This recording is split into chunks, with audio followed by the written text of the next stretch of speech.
આપનો પરિચય? મારું નામ કનુભાઈ સચકુભાઈ જબલિયા, પૂર્વ નગરપાલિકા પ્રેસિડેન્ટ કનુભાઈ જબલિયા. ગરડામાં જે વિવિધ સમસ્યાઓ સર્જાઈ રહી છે તેના વિશે શું કહેશો? ગરડાની અંદર ઠેર ઠેર સમસ્યાઓ તમને જોવા મળશે. એક ઓફિસમાં ભ્રષ્ટાચાર સિવાય કાંઈ તમને જોવા મળશે નહીં. ટ્રાફિક સમસ્યા જોવો તો એટલી જ છે. શાક માર્કેટ પાસે મેં તમને કીધું વાહનો હાલી શકતા નથી એવું ટ્રાફિક થાય છે. હાલતા ને ચાલતા બે મોટા મંદિરો છે, હાલતા ને ચાલતા હજારો હરિભક્તો આવતા જતા હોય છે. ત્યારે 4 વ્હીલ ગામમાં કોઈ જગ્યાએ જઈ શકતી નથી, છતાંય 4 વ્હીલ ગામમાં જ્યાં જોવા મળે ત્યાં અવારનવાર માત્ર લોકો હરિભક્તો અને ગામ વચ્ચે ગામના લોકો વચ્ચે અવારનવાર ઝઘડા થતા જોવા મળે છે. તો આ અંગે તાત્કાલિક યુદ્ધના ધોરણે ટ્રાફિક સમસ્યા મોટો અત્યારે દુખાવો છે તો એ એક હલ કરવાની જરૂર છે. અને માણેક ચોકની અંદર જે શાક માર્કેટ છે ત્યાં એટલું બધું ટ્રાફિક થાય તો શાક માર્કેટ કરોડોના ખર્ચે અહીંયા આપણે નાગજીપરામાં કરવામાં આવેલ છે. તો એ નાગજીપરાની શાક માર્કેટ જો શરૂ કરવામાં આવે તો ઘણું ખરું હળવું લોકોની હળવો પ્રશ્ન હલ થઈ જાય એમ છે. ઠેર ઠેર રોડમાં ગાબડા જોવા મળે છે.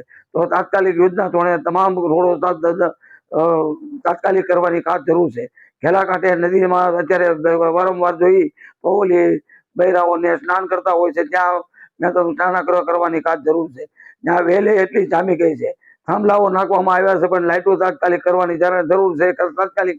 કારણ કે સવારમાં તમામ સાંખ્યો બેન અને હરિભક્તો નાવા જતા હોય છે તો તાત્કાલિક કરવાની જરૂર છે. અને આ ચીફ ઓફિસમાં બેહી ન રહે અને ગામમાં રાઉન્ડ મારે અઠવાડિયામાં 2 વાર તો લોકોની સમસ્યા શું છે એનો ખ્યાલ આવે.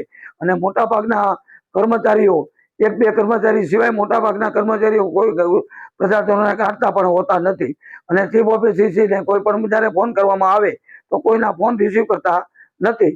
તો તેઓએ પોતે જાગૃત થઈ અને ભ્રષ્ટાચારમાં સાઈડ નાખી અને જો પોતે કામ કરવામાં આવે તો કાંકરેજ શહેરનો વિકાસ થાય એમ છે.